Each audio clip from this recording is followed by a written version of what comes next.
Assalamualaikum dan salam sejahtera. Intro saya tak penting pada hari ini sebab kita ada baju yang sangat rare, Kampung Springfield YB. Kat mana YB dapat? Sebab tak ada siapa dapat. Tapi tiba-tiba YB ada pula. Ni orang bagi percuma. I tak tahu ada orang hantar ke office.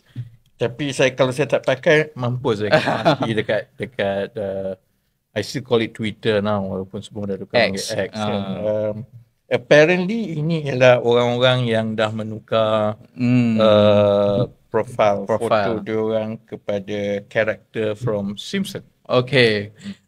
Saya tak tengok sebenarnya Simpson ni YB, sorry. Kampung Springfield ni, tempat tu memang ada dalam cerita tu ke atau? Springfield tu ada lah. Tapi you never know whether Springfield tu dekat Ohio ke, Springfield tu dekat Minnesota ke. Sebab Springfield di US adalah nama bandar yang common. So if you watch Simpson, I grew up with Simpson, and one mystery is actually which Springfield is this. Okay. Tapi ni bukan podcast Springfield. Saya saja nak start. Tapi yalah, kita tak nak cakap pasal Springfield YB. Tapi kita nak cakap pasal apa orang cakap sebenarnya. I think that's the whole conversation pada hari ni. Tapi that's not the objective. Tapi that's what, apa yang orang cakap. Then I think you like or you not like, kena jawab sikit demi sikit lah YB.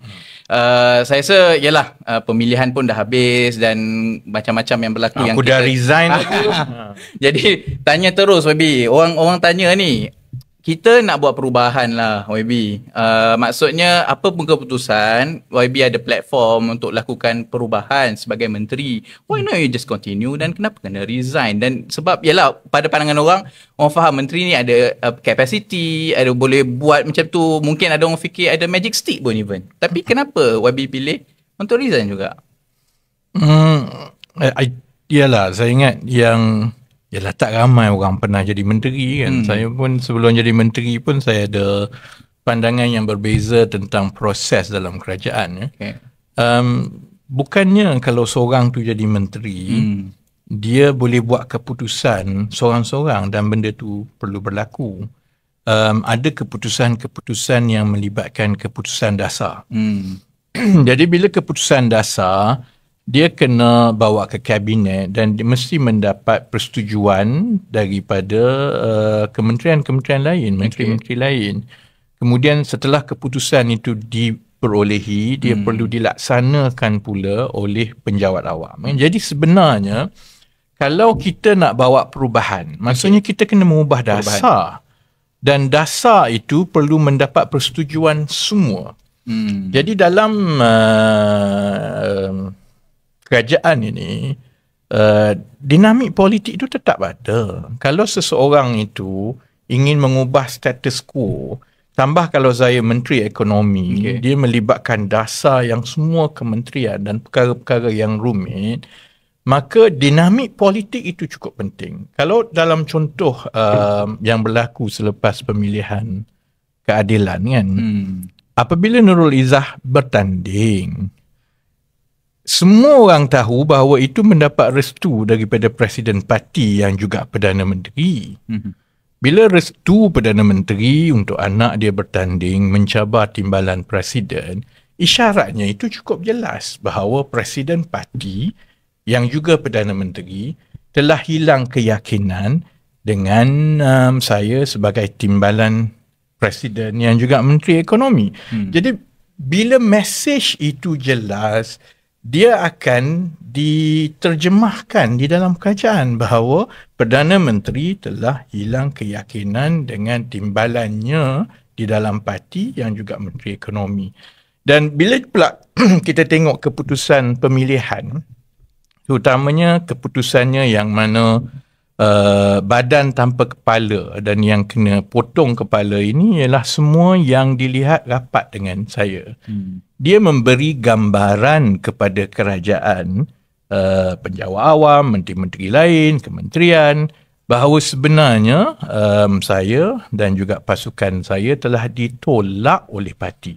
Jadi bila you sudah hilang kepercayaan, isyaratnya you sudah hilang kepercayaan daripada Perdana Menteri, kemudian you hilang mandat daripada parti, Jadi kalau tiba-tiba you nak terus melakukan perubahan besar yang memerlukan sokongan dan juga support daripada kementerian-kementerian lain dan pejabat awam, kalau you jadi menteri lain, dia kata buat apa aku nak goncang, aku susah payah semua ni, sebab sebenarnya Perdana Menteri dah hilang keyakinan dengan dia, so what for?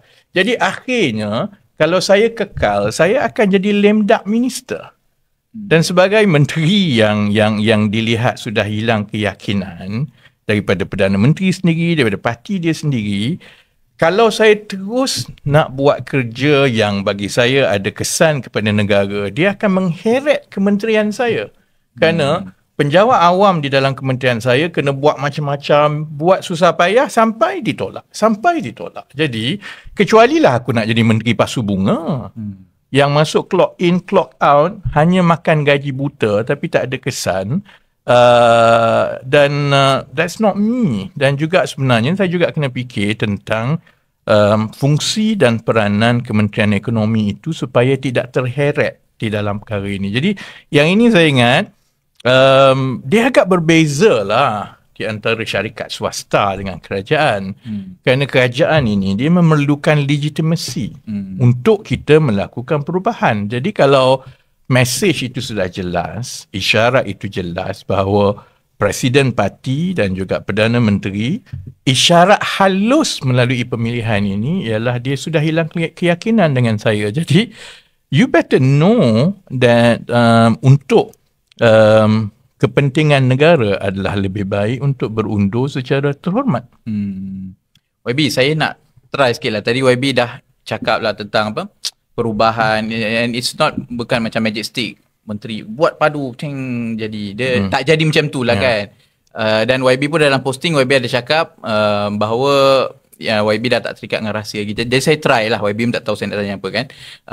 Contoh tu padu lah YB. Sebab tu jawab kemudian lah. Okay. Sebab dia kau tidak, belum apa-apa nanti satu malam kita cerita pasal benda teknikal yang macam itu. Okay, baik. Okay. Tengok dia cuba. Aku senang. Aku bully je moderator. Okay, kita pergi kepada apa yang orang kata next lah YB. Next kan. Ni orang kata saya rasa ni lebih kepada pro bonus right? Dia kata, yelah setiap kali pemilihan ni ada menang, ada kalah dan biasalah yang kalah tu dirangkul dan PM pun dah pujuk. Tapi kenapa tak makan saman untuk pujuk ni? Pujuk macam saya sebut tadi lah. Dia bukan soal pujuk tak pujuk, kerana saya tak merasakan bahawa dia ada kebaikan kepada negara kalau you jadi menteri lame duck yang akan mengheret kementerian you sendiri, kerana mesej dan isyarat itu jelas kan. Tapi ialah dia saya ingat ialah orang yang mengatur semua ni pun dia tak fikir panjang. Sebab itu bagi saya, macam saya dalam kempen itu saya kata sepatutnya perkara ini dibincangkan dan difikirkan panjang-panjang. Kenapa perlu mengheret kerajaan dan negara? Kerana bila goncang dalam parti seperti ini, dia akan ada kesan lah. I think it's very naive to think that perancangan itu sebenarnya tidak akan membawa kesan kepada parti sekurang-kurangnya kan. Jadi bila reaksi daripada rakyat dan anggota parti itu negatif sekarang dah lebih kurang 2 bulan, dia masih lagi belum reda contohnya kan. Dan tiba-tiba sekarang pimpinan parti kena turun pula tiap-tiap negeri untuk redakan semua kan. Jadi maka mereka yang melawan saya sudah tentu dia terpaksa bawa naratif baru lah. Untuk menggantikan saya ni perlukan alasan yang kukuh. Jadi alasan tu saya ingat susah-susah dia serang peribadi je lah. Jadi itu yang cerita merajuk. Jadi nak ditunjukkan bahawa sebenarnya saya telah dipujuk. Kerana merajuk kena ada pujuk lah kan. Tapi saya ingat itu an afterthought lah. Tidak betul-betul berasaskan kepada niat yang awal dahulu kan. Jadi soal merajuk ni saya pun pelik jugalah. Kalau pujuk itu ialah balasan kepada merajuk kan. Saya pun pelik jugalah. Merajuk ni kalau tengok kepada makna merajuk lah. Merajuk ni kalau orang tak dapat sesuatu, Kalau anak kita dia nak baju, kita tak bagi, dia mengajuk lah. Kita bagi baju, maka habislah mengajuk dia lah. Kes saya lain. Saya memang menteri. Dan saya tak mahu sesuatu. Saya tak mahu menteri itu. Jadi dia soal tak timbul kita mengajuk ke kerana akhirnya dia kembali kepada soal prinsip tadi kan. Kerana bagi saya mengajuk ni ataupun soal letak jawatan ini, dia mesti bersandarkan kepada isu yang lebih besar, iaitu kita mahukan pimpinan negara yang berada di dalam kabinet mesti bebas untuk menyatakan pandangan. Terutamanya kalau kerajaan itu menjanjikan perubahan dan reformasi. Reformasi ni kalau nak buat sesuatu, baik reformasi undang-undang ke reformasi ekonomi, dia kontroversi. Dia akan menukar status quo. Jadi setiap satu perkara yang kita nak ubah itu, dia sudah tentu akan ada perbezaan pendapat. Jadi kalau contohnya, bila pujuk, saya balik. Balik itu maksudnya hanya bila pemilihan dalam parti itu berlaku tu, saya hanya ada dua pilihan saja. Satu ialah saya kekal dalam kerajaan kan. Tapi kekal dalam kerajaan tu secara tersiratnya ialah bersyarat. Bersyarat maksudnya tutup mulut, duduk diam-diam. Jadi apa pun kamu buat je lah sebab kamu menteri yang tak ada mandat. Jadi kalau begitu, adakah yang duk tanya kat luar ni merajuk, buat kerja, jadilah menteri semua. Dulu kita juga yang nak tukar kerajaan kerana kita nak menteri-menteri yang akan bersuara dan menteri-menteri yang akan menegur. Kalau tidak, kita pernah melalui zaman 1MDB dulu. Menteri semua ya semua. Akhirnya negara jadi macam inilah. Kita dah melalui proses yang panjang itu. Jadi, saya tidak mahu menjadi anggota kabinet kalau contohnya yang secara tersirat itu pandangan saya dikekang. Ataupun saya tidak boleh mempunyai pandangan yang berbeza.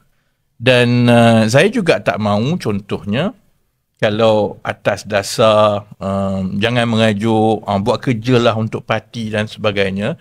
Saya tidak mahu contohnya usaha saya, kalau dia ada nilai tambah kepada PKR, akan terus melambung PKR.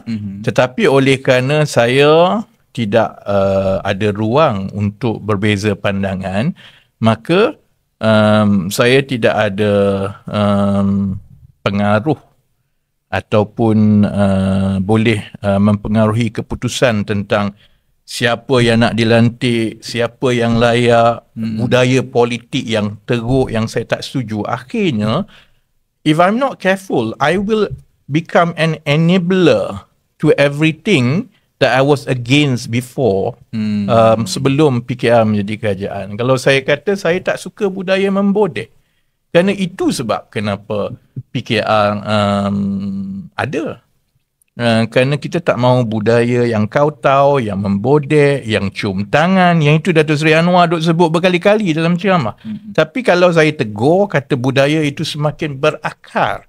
Sehingga kan ada orang yang sebenarnya kita pun tahu dia tak layak. Tapi oleh kerana dia bawa beg dan dia bodek, maka dia dapat tempat.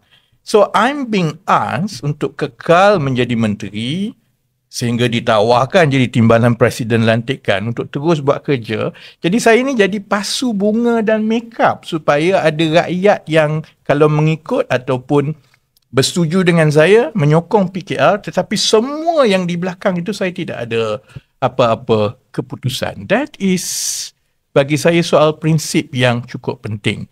Kalau kita betul-betul yakin dengan reformasi, maka kita kena pastikan bahawa ruang itu ada sepenuhnya. Kalau tidak, sampai bila-bila setiap kali ada orang yang berbeza pandangan dalam parti, mudahlah tuduh dia mengajuk.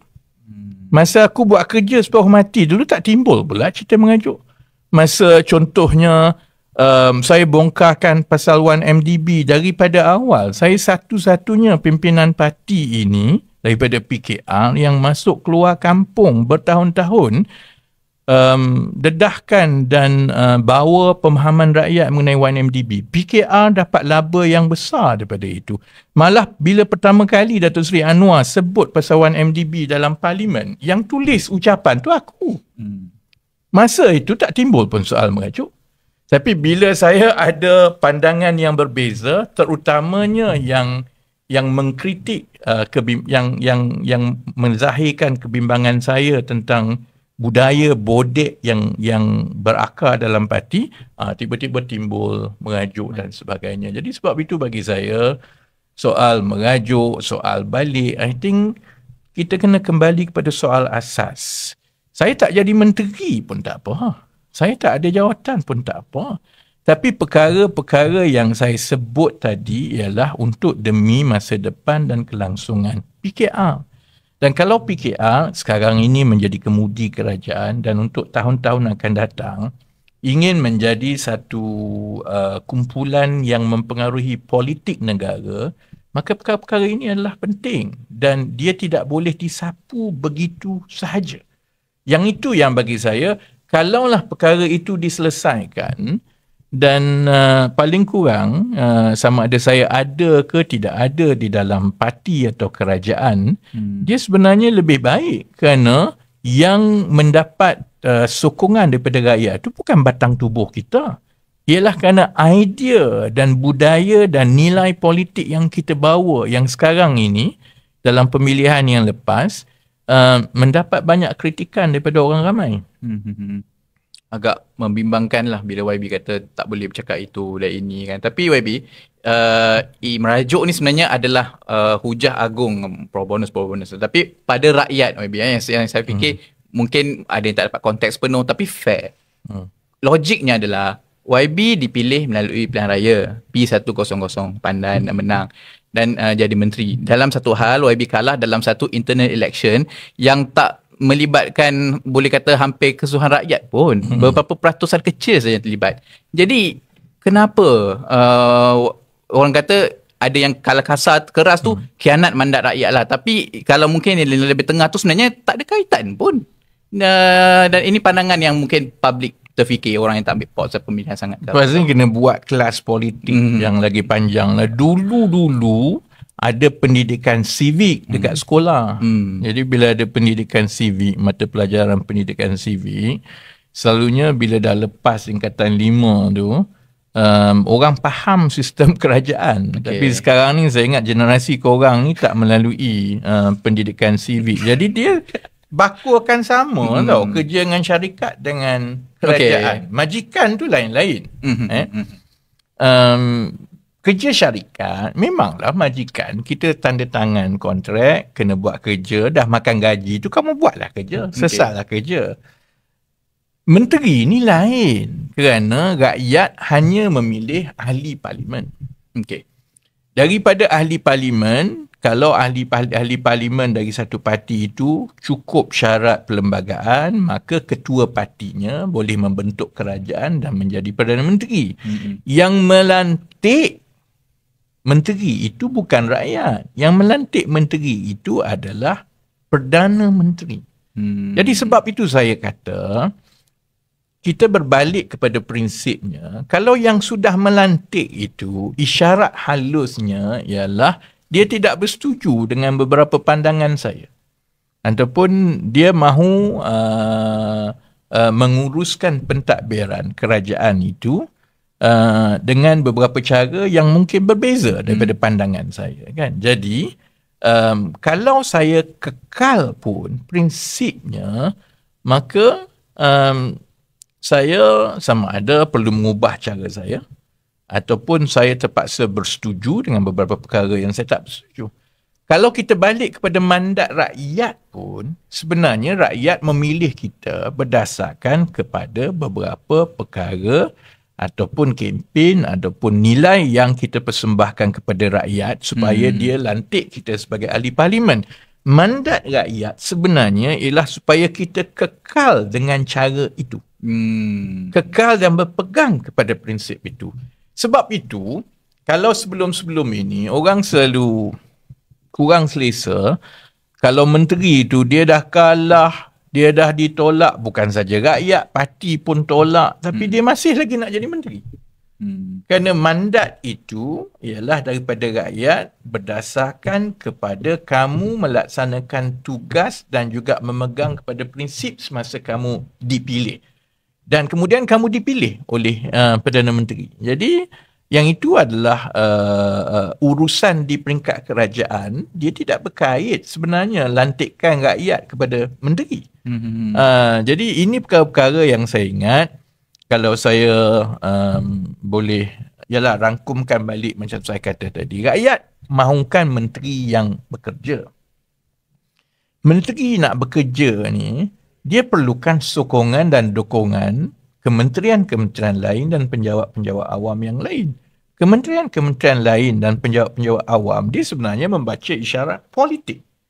Dan kalau isyarat politik itu bermakna bahawa dia sudah hilang mandat daripada parti dia dan hilang kepercayaan daripada Perdana Menteri, maka apa-apa yang saya nak buat pun itu akan diperlecehkan. Dan akhirnya dia akan mengheret kementerian dan akhirnya yang menjadi harapan rakyat supaya Menteri Ekonomi itu boleh membuat kerja dengan baik, akhirnya tugas itu pun tidak dapat dilaksanakan. Oleh itu, wajarlah Perdana Menteri melantik seorang Menteri Ekonomi yang dia yakin, yang ada mandat dia dan yang ada keyakinan supaya dia boleh maklumkan kepada menteri-menteri lain dan juga kepada isyarat dia kepada penjawat awam. Barulah kerajaan akan dapat berfungsi dan melaksanakan perkara seperti yang dirancang oleh Perdana Menteri.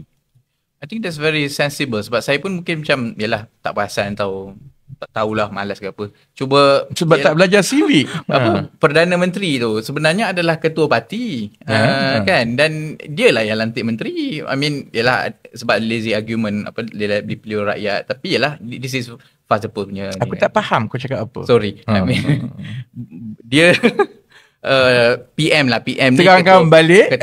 PM ni PKW. PM adalah ketua parti yang melantik menteri. Rakyat hanya pilih ahli parlimen. Jadi untuk katakan mengkhianati mandat rakyat kerana ahli parlimen yang menjadi menteri itu letak jawatan, tidak berkait sama sekali. Macam tu kot lah YB kan. Aku tak tahu, tanya orang yang mendengar lah. Aku dah tegangkan tadi.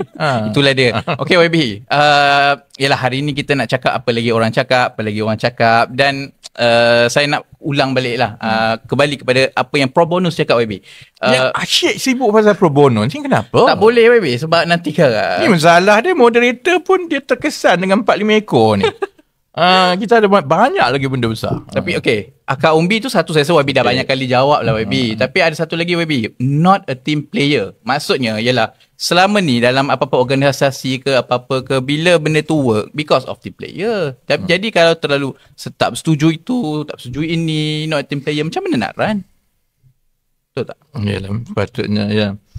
Itulah, ni berapa puluh minit ni menjawab geng-geng 4-5 orang saja yang bising dekat TikTok dan juga yang bising dekat Twitter kan. Saya ingat dia mudahlah untuk menyerang peribadi dan character assassination. Jadi orang yang dah lama jadi ahli politik macam saya, sebenarnya dia tak ambil pot pun orang cakap apa. After all, basically your record should be your best defense. Your record should speak for yourself.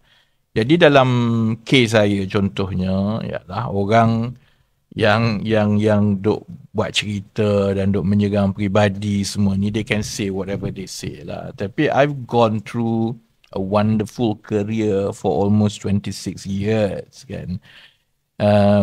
Kalau saya bukan team player kan, sebab dia kata ni sebab PM tak suka sebab dia bukan team player, lepas tu dia dengar pendapat dia sajalah, sepatutnya aku ni kerja kat mana-mana pun kena buang lah.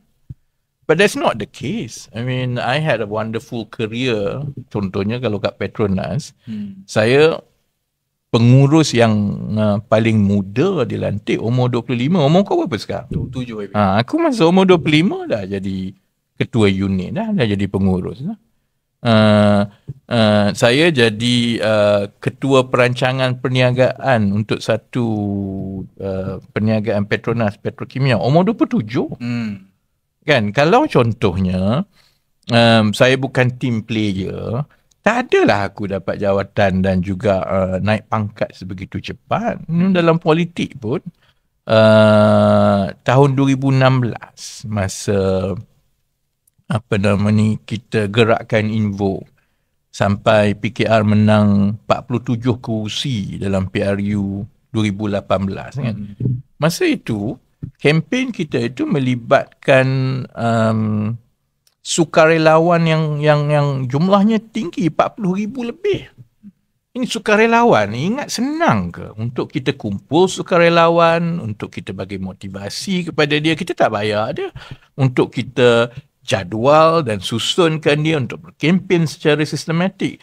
Kalau saya ada masalah dari segi working in a team, how could I have led 40,000 plus of volunteers yang tidak ada sebarang ikatan dengan PKR pada ketika itu. Jadi saya ingat semua ini adalah serangan-serangan pribadi lah yang saya rasa tak payah ambil pot lah. What is most important is macam mana kita nak move on yang dia beritahu ni kan. Jadi bagi saya soal team, in fact macam saya sebut tadi lah kan, satu sebab kenapa saya rasa keputusan yang baik ialah dengan menarik diri daripada kabinet is precisely because I know if you lose the mandate and therefore you will drag your whole kementerian with you because you become a lame duck minister.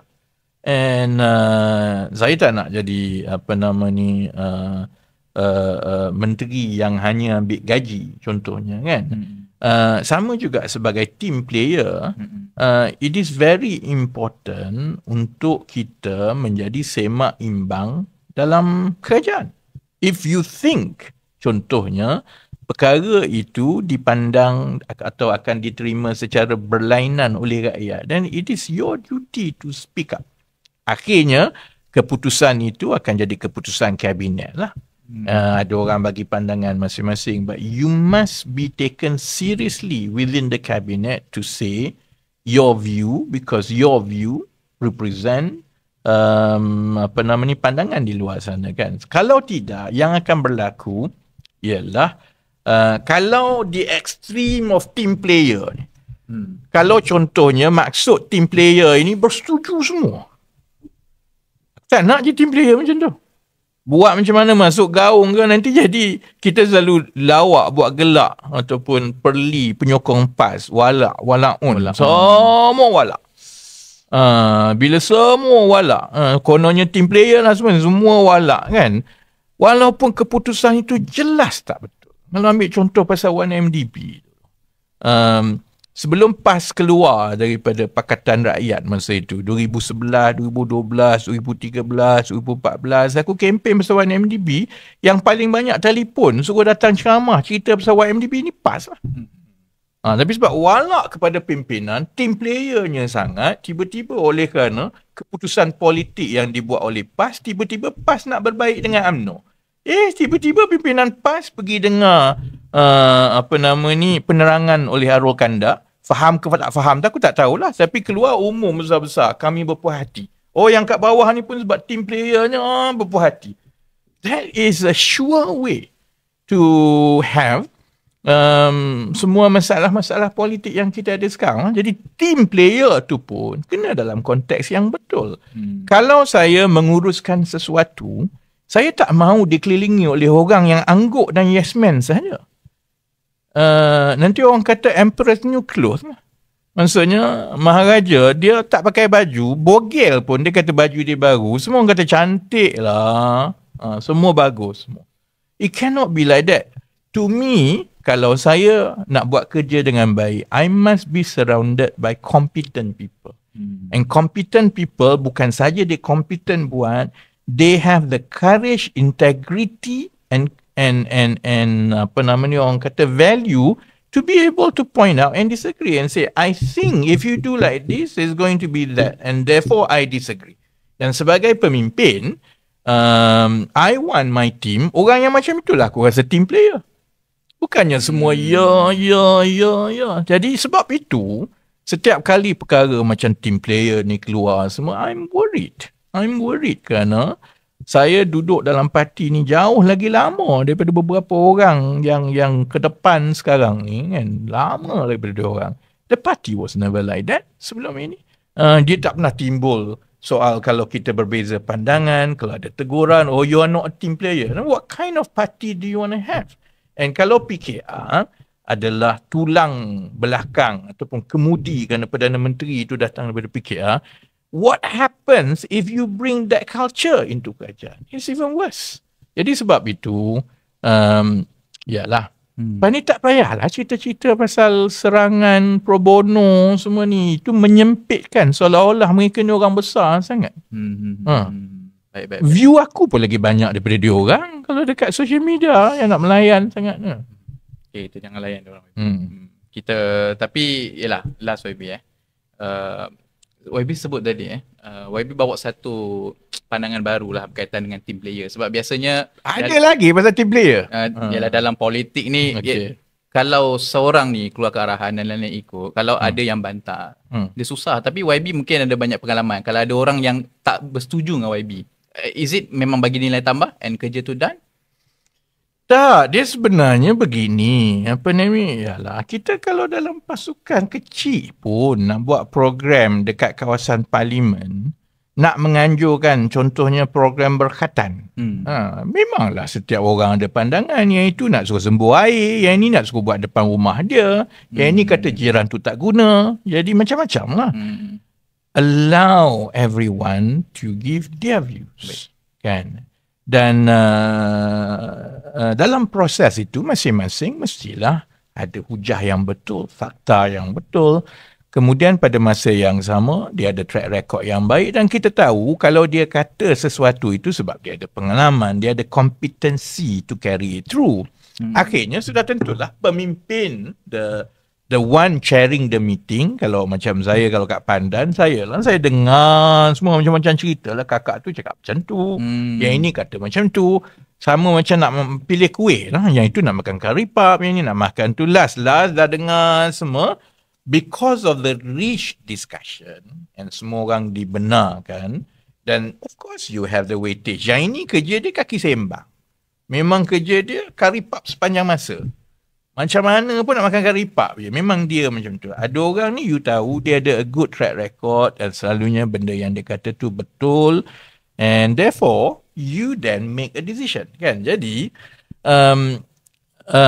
soal kerajaan ke soal parti, sepatutnya orang lain lah. Kan? Dia nak kata apa, dia kata apalah kan. Tapi bila you naik ke atas, daripada naik presiden. Contohnya masa saya naik presiden dahulu. Kalau ada benda yang bagi saya dah suarakan dan benda itu telah dibincangkan dan saya tidak bersetuju dengan pandangan itu, tapi the buck doesn't stop at me because I'm just a night president. Ada 2-3 orang lagi di atas ini. Maka the buck stops at them. Then they will have to carry through keputusan itu dan bersedialah terima apa-apa kesan daripada itu. But in my case, bila saya timbalan presiden, contohnya, the buck stops at me dan juga presiden. Kalau contohnya sampai ke masa satu peringkat yang banyak perkara itu ada perbincangan, tetapi saya rasa kebanyakan keputusan itu walaupun bertahun-tahun saya diam, saya menyuarakan, but when it comes to certain level, and I feel like it's quite obvious that despite my track record, despite my contribution, nampaknya tidak ada ruang untuk diambil kira. Then the only honourable thing for me to do is to withdraw. Baik. YB, kita habiskan yang pasal tu. Tapi ada satu soalan. Aku walk out nanti tanya soalan-soalan. YB, are you serious in getting the job done? Sebab yalah, YB dah bagi macam-macam formula, kemudian YB resign. Ya, ini lah ada orang kata you have to stay. Saya banyak lah dapat message, email dan sebagainya lah. You have to stay to get the job done dan sebagainya kan. Pertama, I think at the risk of sounding extremely repetitive, the dynamics of government tu sangat penting untuk difahami bahawa to do a job, to do the job of reforming the economy is precisely why mandate is very important. Kerana mandat itu akan diterjemahkan kepada kelancaran reformasi. Kalau you hilang mandat, that means that your view and you juga idea yang you bawa di dalam kerajaan itu sebenarnya ditolak. Dan bila isyarat itu jelas, dia tidak dipersetujui, maka itu bermakna juga kalau saya jadi pegawai kerajaan, kalau saya jadi menteri yang lain, I shouldn't pay that much attention because this is not what the Prime Minister wants. He does not have a good endorsement of the Prime Minister. Jadi kalau saya stay pun macam saya kata lah, it is not going to be smooth sailing pun and it will drag everyone into it. But having said that kan, sebenarnya apa fungsi Kementerian Ekonomi? Okay. Kementerian Ekonomi is the macro planner. Dia merancang and selalunya is mid term and long term kan. Jadi sebenarnya segala perkara yang saya rancang yang perlu dijadikan keputusan dasar terlebih dahulu kerana peringkatnya dia perlu melalui jemaah menteri untuk jadi keputusan dasar. Bila dah jadi keputusan dasar itu, dia kemudian akan pergi kepada kementerian-kementerian lain kerana bidang kuasa mengikut sektor ini dengan kementerian-kementerian lain kan. Dan daripada awal Disember 2022 saya dah maklumkan kepada kementerian bahawa if you want to do reform, you must hit the ground running. And therefore sebahagian besar keputusan dasar itu perlu diperolehi secepat mungkin dalam tempoh 2 tahun penggal pertama. Sebab penggal tenure ni dia ada clock dia sebenarnya. Ini orang politik lah di dalam kabinet kan. Katakanlah satu penggal itu 5 tahun, 4 tahun setengah. It can be 4 tahun setengah atau 5 tahun kan.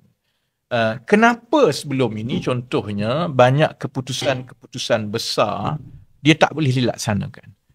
Kerana masuk 2 tahun dia honeymoon ni, menteri itu ke apa, dia nak belajar dulu semua, seronok. Lepas tu dia fikir, okey lah kita cuba cari beberapa perkara, tahun ketiga dapat keputusan kan. Tahun ketiga nak laksana, selalunya kalau benda itu reform in nature, maka it challenges status quo. When it challenges status quo, memang ada banyak lah stakeholders pemegang teguh ni yang itu tak setuju, ini tak setuju. Jadi kalau tahun ketiga baru buat keputusan, sebut kepada rakyat dan pengundi, menteri takut lah. Jadi akhirnya dia akan kata tak apalah kita tunda dahulu. Sebab itu contohnya kalau tengok kepada satu dasar yang cukup penting, yang bagi saya cukup penting, dipanggil multi-tier levy management. Ini satu kaedah macam mana kita nak mengurangkan jumlah pekerja asing di negara ini. Keputusan ni dah dibuat bertahun-tahun. Sampai je tunda daripada dilaksanakan. Sampai je tunda. Bila tengok tu, you tengok the tenure, memanglah kau nak buat tahun ketiga, tahun keempat. Jadi sebab itu saya dah beritahu kementerian daripada awal that we must conclude our policy initiative secepat mungkin dalam tempoh 2 tahun. Supaya keputusan tu dah dibuat dan dia boleh dilaksana dalam tahun kedua, tahun ketiga. Jadi dia tak timbul soal nanti orang marah kita tak dapat undi kan. Jadi kalau tengok kepada perkara-perkara besar, I would say almost 80% daripada perancangan policy initiatives yang saya tetapkan untuk Kementerian Ekonomi semua telah mendapat keputusan dasar dan diluluskan. Soal peralihan tenaga yang cukup penting, dah. Kemudian soal dasar saya panggil labour market reform, reformasi pasaran kerja, gaji progresif pun dah ada, datanya lebih baik sekarang dah dibuat. Soal tentang mengukuhkan kedudukan fiskal, contohnya soal subsidi bersasar dan sebagainya, semua pun telah kita keputusan itu telah dibuat. Soal peralihan kepada kecakapan kerajaan, satu akta baru telah kita bentangkan, Iltizam. Soal untuk mendigitalkan masyarakat kerajaan supaya ekonomi kita menjadi lebih mampan, kita dah buat keputusan. Malah Kementerian Digital pun telah ditubuhkan, dan sebahagian daripada keputusan menubuhkan Kementerian Digital itu ialah hasil daripada beberapa kertas dan juga keputusan yang dibawa oleh Kementerian Ekonomi. Contohnya soal GovTech kita dah buat. Enjin pertumbuhan baru untuk kita buat chip sendiri untuk hasilkan sektor baru berasaskan pemerangkapan karbon CCUS. Enjin pertumbuhan baru JSSEZ untuk membantu pendapatan rakyat, IPR, cara untuk kita memudahkan lagi rakyat membina dan mendapatkan peruntukan infrastruktur IKR, semua dah buat tau sebenarnya. Jadi arahan saya kepada Kementerian Ekonomi pun dalam 2 tahun terakhir ini yang tinggal berbaki hanyalah RMK 13, kemudian akta anti Alibaba, ransaking yang tu ambil masa sikit kerana macam-macam pandangan. Jadi hanya tinggal 2-3 dan RMK 13 telah pun disiapkan dan saya dimaklumkan telah pun dibentangkan di Parlimen pun, dan akan di Kabinet dan akan dibentangkan di Parlimen bulan Julai ini. Jadi dari segi senarai dasar, kerana kami ni Kementerian Ekonomi ni adalah pemikir dan perancang makro, semua itu telah disiapkan dan memang akan diserahkan kepada kementerian-kementerian lain pun. Peralihan tenaga yang melaksanakan adalah Petra. Dasar gaji progresif yang melaksanakan adalah Kesuma. Contohnya kan. Jadi samalah juga dengan perkara-perkara lain. Jadi saya rasa tak timbul soal tinggal separuh kerja ni. Yang saya kadang-kadang ialah naik jaki sikit. Ialah yang Kementerian Ekonomi ni macam-macam kamu tanya. Pilah tanya kementerian lain. Pergi tanya Kementerian Pendidikan tu. Apa Kementerian Pendidikan dah buat 2 tahun setengah? Mana dasar besar? Tak ada pun. Jadi janganlah daripada duduk jadi menteri 5 tahun, tak ada kerangka besar, tak ada perkara besar. Tapi kamu duduk sibuk tanya yang menteri yang meletakkan jawatan 2 tahun setengah, tapi saya boleh senaraikan rekod yang panjang. Jadi saya cukup yakin sebenarnya pimpinan yang ada di Kementerian Ekonomi tu, mereka akan boleh melaksanakan perkara ini dengan baik selepas ini kan. Jadi daripada saya kekal di dalam kabinet, kerana ada 2 masalah ni. Satu, kalau saya kekal dalam kabinet, macam saya kata tadi, akan jadi lame duck kerana you sudah hilang mandat dan sebagainya.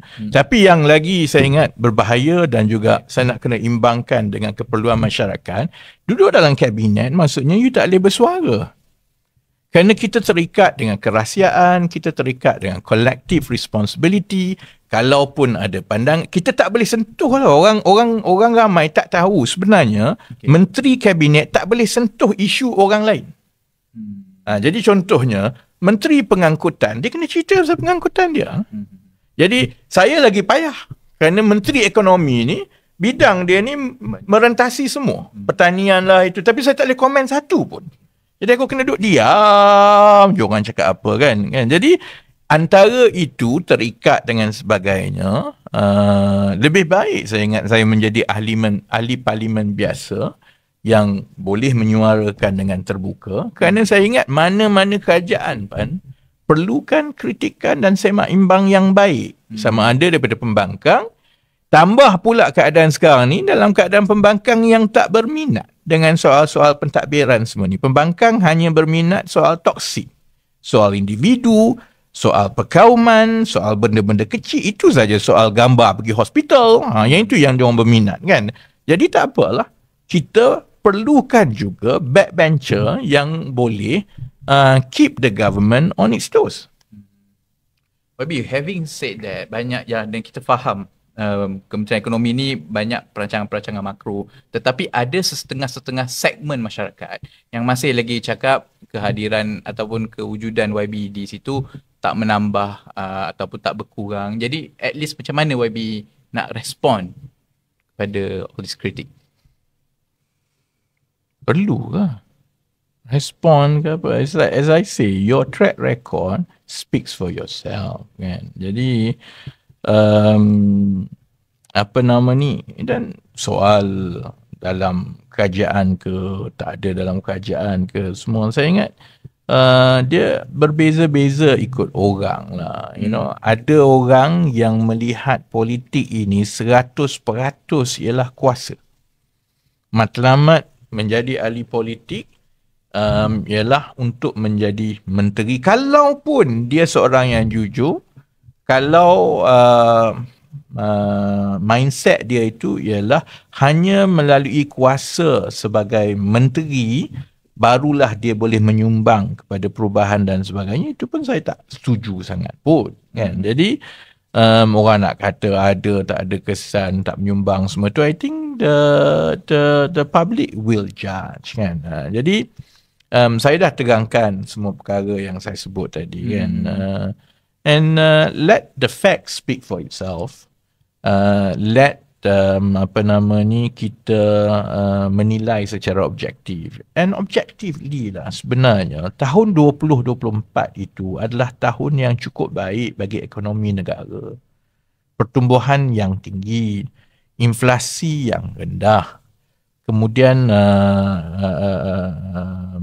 peluang pekerjaan yang diukur dari segi kadar pengangguran baik, pertumbuhan gaji yang baik, pasaran saham yang terbaik dalam tempoh 10 tahun yang lepas. Jadi orang kat luar ni saya faham dah, kita mudah terpengaruh yang apa nama ni ialah kita pergi harga barang kita rasa tinggi dan sebagainya.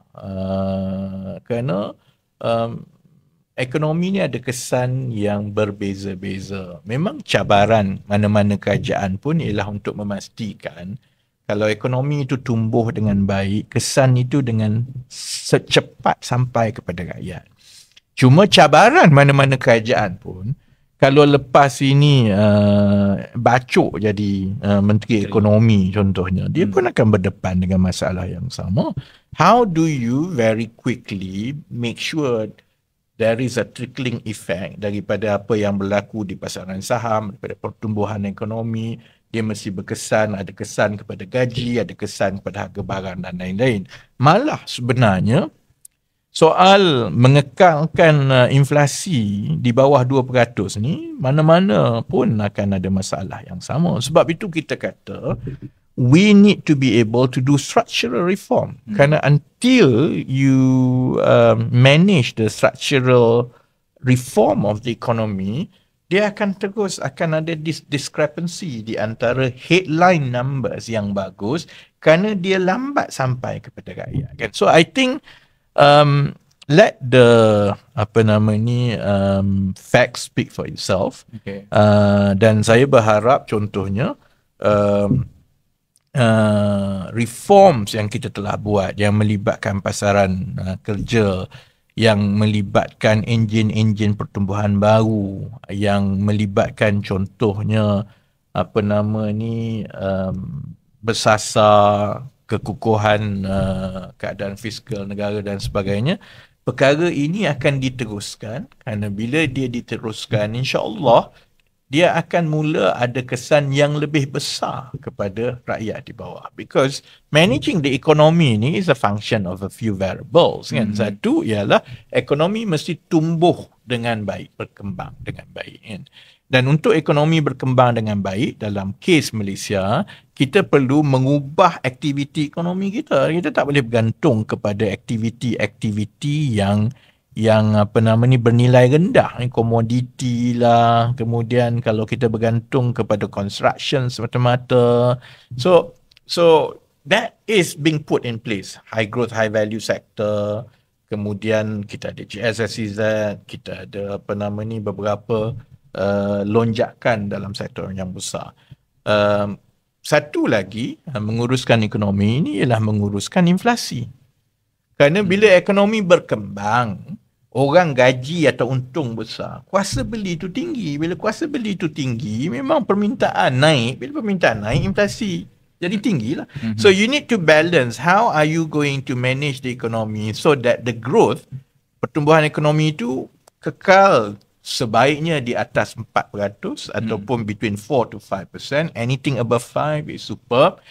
Tetapi pada masa yang sama ialah inflasi rendah, below 2%, kan. Jadi kita pernah mencapainya dalam tahun 2024, and I think hopefully kita tengok 2025 dan ke atas lah. Cuma bagi saya matlamat jadi ahli politik ni sebenarnya bukan kuasa, bukan nak jadi menteri. I mean, what exactly is politics? Ada orang ada macam-macam definition mengenai politics, kan. Selalunya politik ni kalau ikut definisi, tak tahulah, aku tak pernah buat sains politik kat sekolah, kat universiti lah. So ada macam-macam pasal government lah, pasal ni, kan. Tapi one definition about politics that I think was, it relates to me, ialah politik is the authoritative allocation of resources and values in societies. Politik ni maksudnya ialah macam mana kita nak memastikan agihan sumber dalam masyarakat itu berlaku dengan cekap dan juga adil. Dan sumber dalam masyarakat apa dia?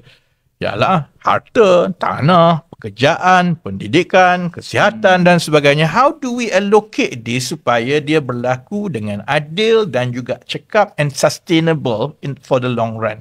And itu hanya boleh berlaku kalau kita mentadbir sebagai kerajaan berlandaskan kepada nilai-nilai. Nilai-nilai ni dari mana kita ambil? Yang Islam kita diajar melalui ajaran kita lah. Agama Islam kita perlu berlaku adil, kena jujur, kena rajin. Tapi nilai-nilai ini juga adalah nilai-nilai sejagat. So that is politics to me. Tak pernah ada, to me lah, my understanding of what is politik. Tak pernah pun orang kata politik ni sama dengan kerajaan. Politik ni sama dengan jadi Perdana Menteri ke jadi menteri. Politik is basically authoritative allocation of resources and values in society. Jadi sebab itu, going forward sebenarnya, model masyarakat kita ni yang semua melihat kepada menteri, Perdana Menteri, ahli politik ni sebagai magic wand, penyelesai kepada semua masalah, model itu tidak sustainable. Kerana benda yang nak diagihkan itu semakin lama semakin berkurangan, semakin susah. Semakin banyak kekangannya, orang akan kata, kesihatan kita nak macam ni, 1, 2, 3, 4, pergi saja dapat itu, gini. Rakyat makin ramai. Expectation untuk mutu perkhidmatan kesihatan makin tinggi. Cukai, tak ada orang sanggup bayar cukai. So, going forward contohnya, bukan saja soal resources dari segi kewangan. Kita akan ada masalah dari segi jumlah pekerja. Sekarang orang marah, kata orang ni tak dapat kerja dan sebagainya, macam-macam, kan. Actually, kami di Kementerian Ekonomi, one of our biggest concern is dalam 20 tahun akan datang, kita kekurangan pekerja. Kerana kadar kelahiran makin rendah. Dan yang muda-muda ni sama ada kahwin makin lambat ataupun kalau dia tak kahwin, anak makin kurang. Jadi kita akan, yang ini yang disebut sandwich generation. Okay. Ini konteks sandwich generation.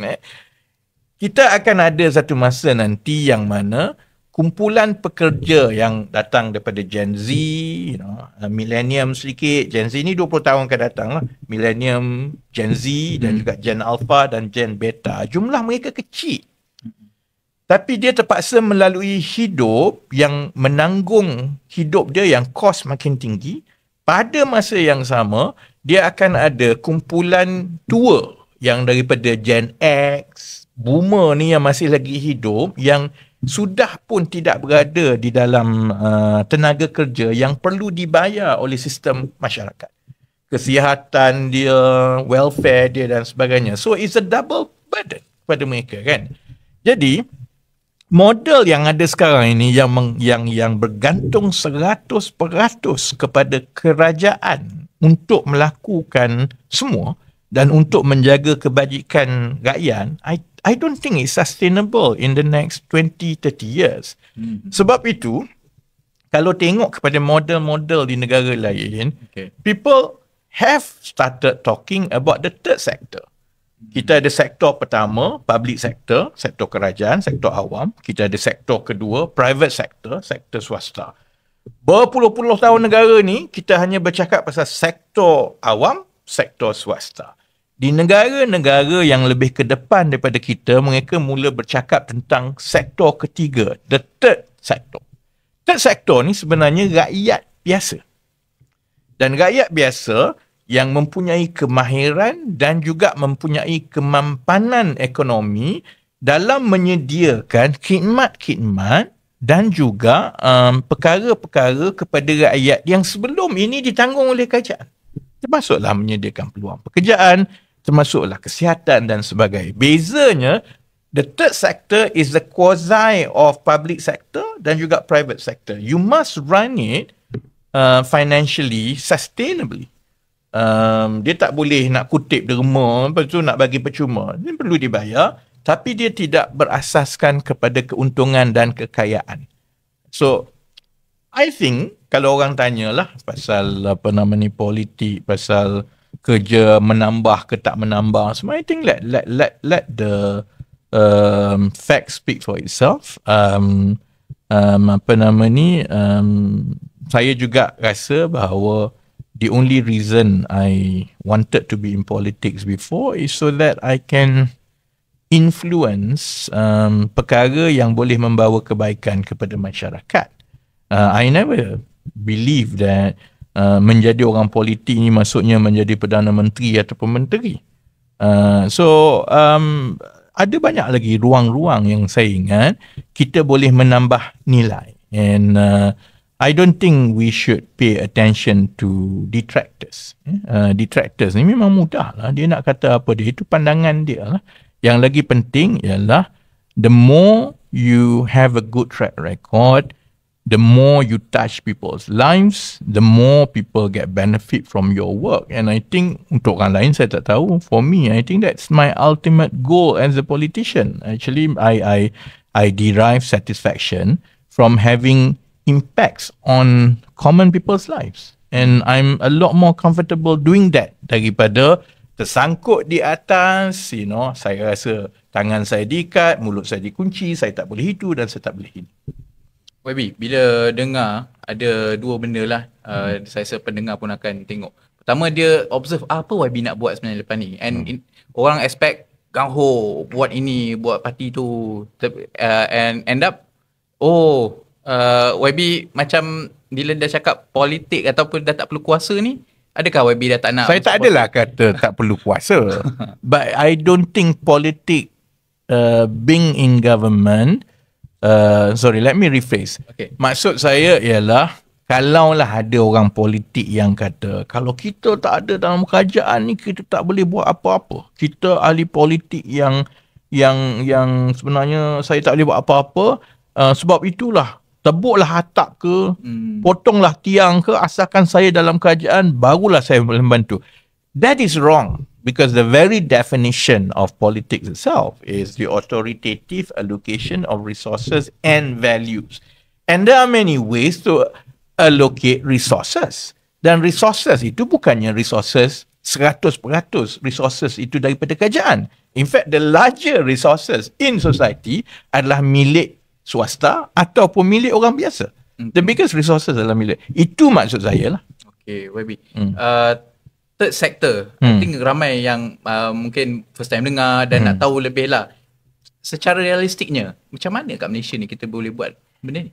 Tak apalah, tunggulah aku umum kemudian. Kalau tidak, sebab dia orang dah tulis besar-besar kat situ, dah nak habis masa.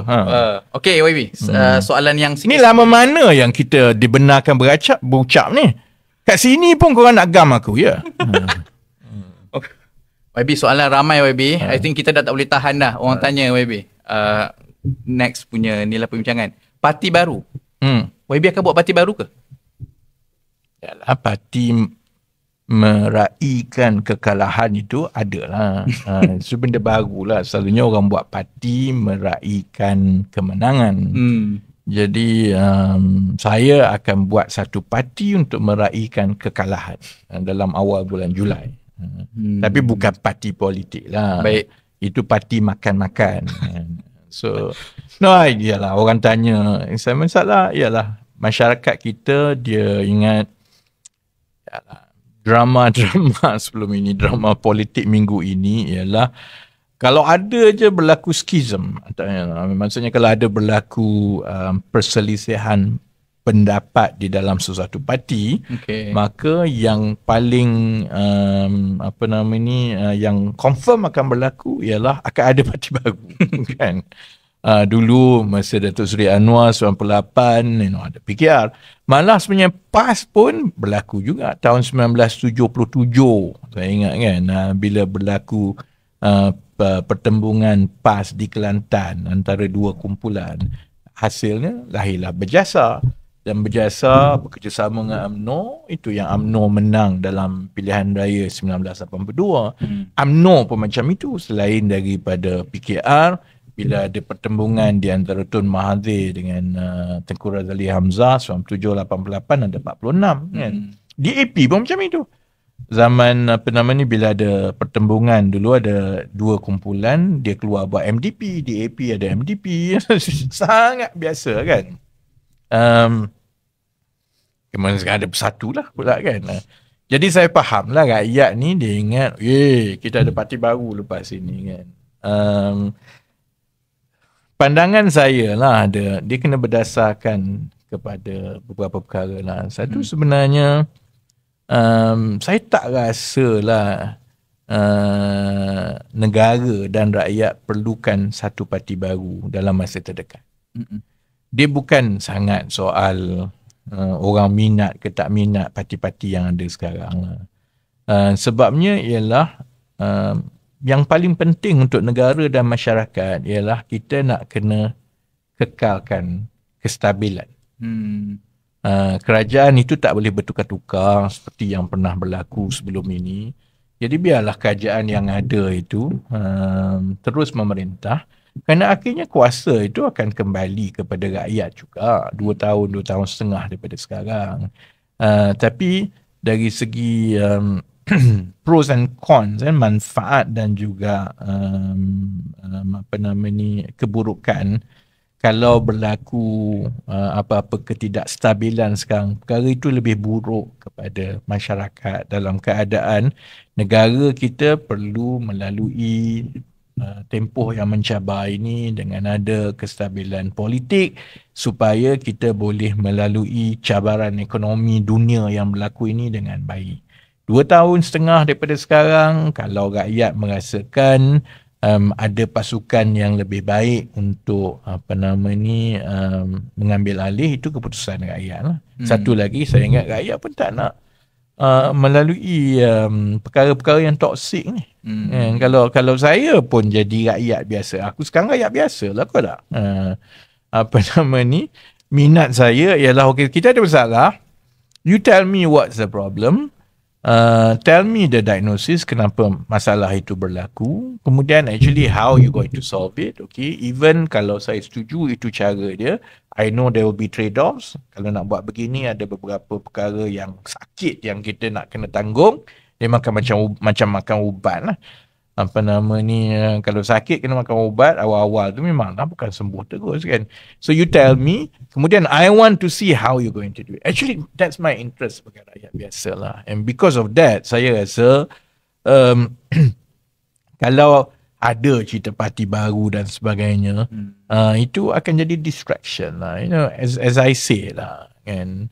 Saya faham perasaan terutamanya banyak akar umbi PKR yang kecewa. Dan saya faham banyak yang tanya boleh tak kita buat parti baru dan sebagainya lah kan. But as I say, it is not what we want. It is what must happen kan. Jadi kalau ikut orang Melayu kata ikut rasa binasa, ikut hati mati kan. Ikut rasa memanglah macam-macam lah kita rasa sekarang. But I think we need to basically maintain stability di sana. Sebab itu juga saya bila diorang buat Simpson lah dan sebagainya, saya sokong secara moral.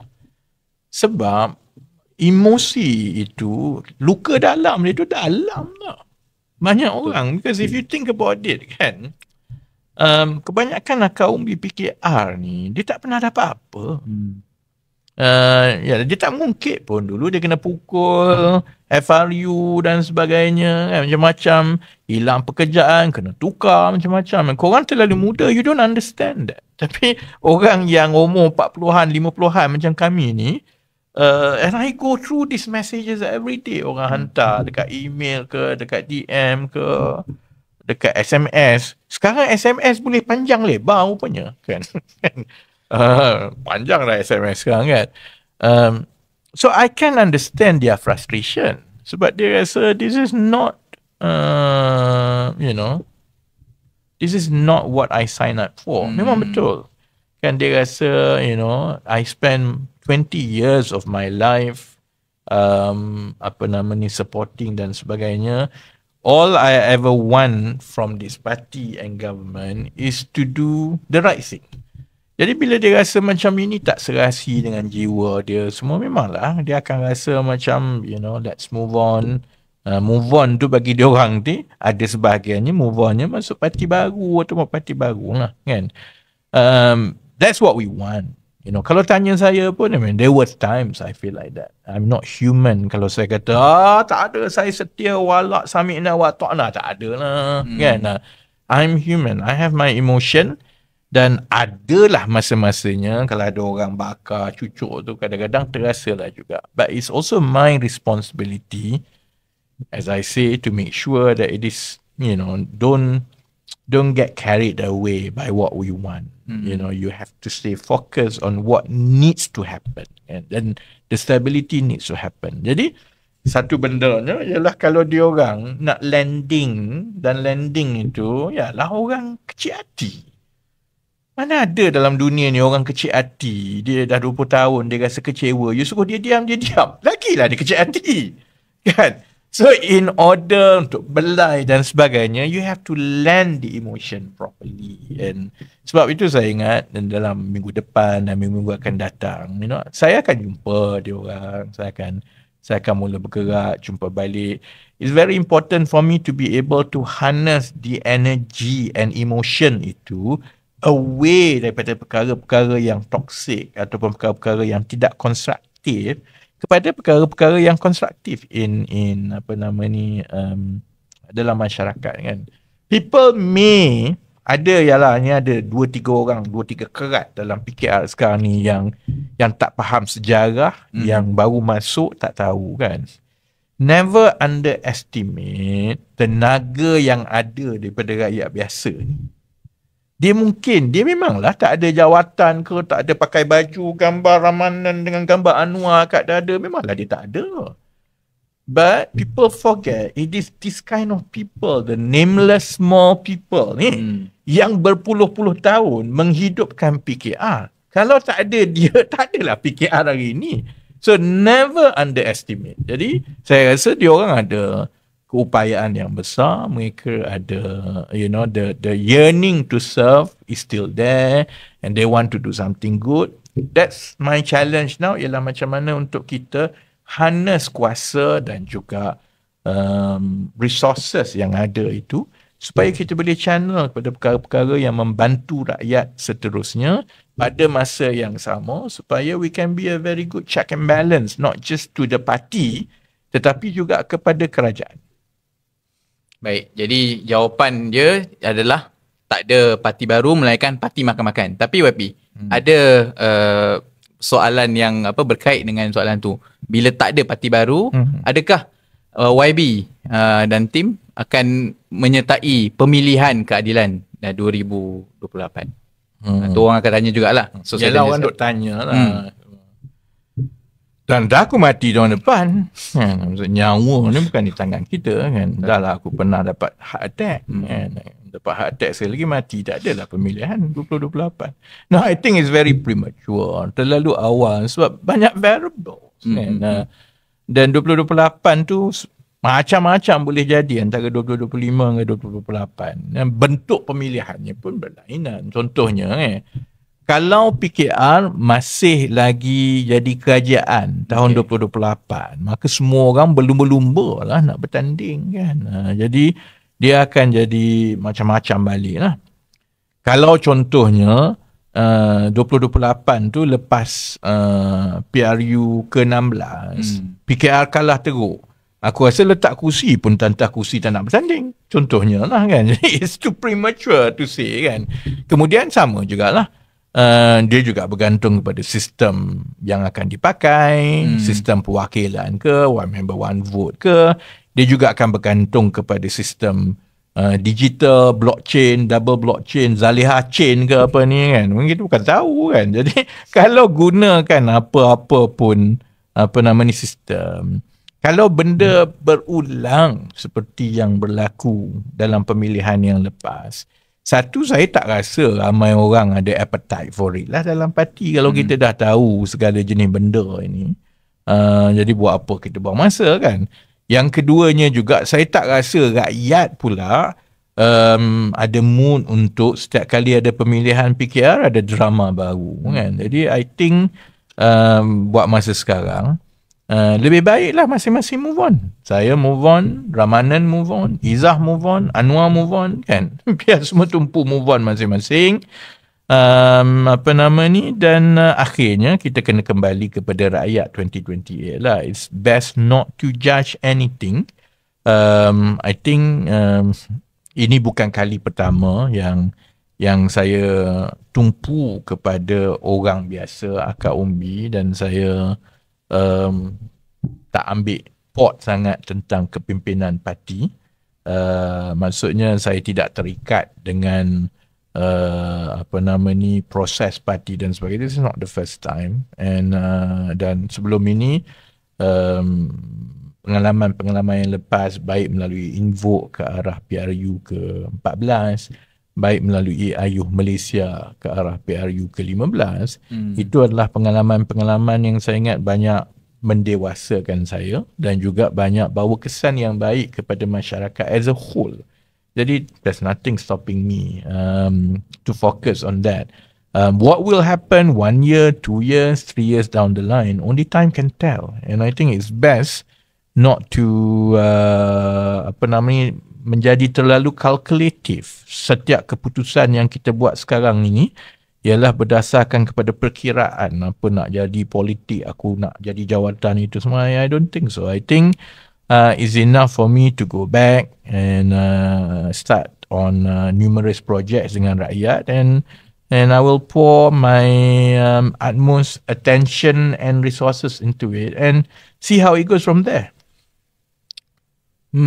YB, orang expect ada revolusi, ada bising sana dan bising sini. Bukan orang, kau. Orang lain sekarang dah bosan dah. Macam tak boring ke apa yang YB nak buat tu? Sorry. I don't know. I mean, it's like you never know until you try. Kan?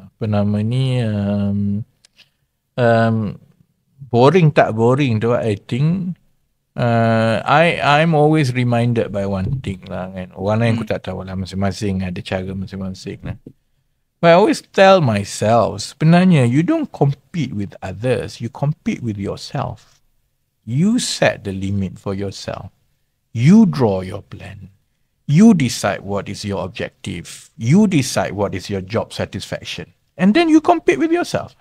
I'm extremely, aku rasa memang dia akan jadi fun. Ada banyak benda yang boleh buat, perkara-perkara baru yang tak pernah dibuat di Malaysia. Then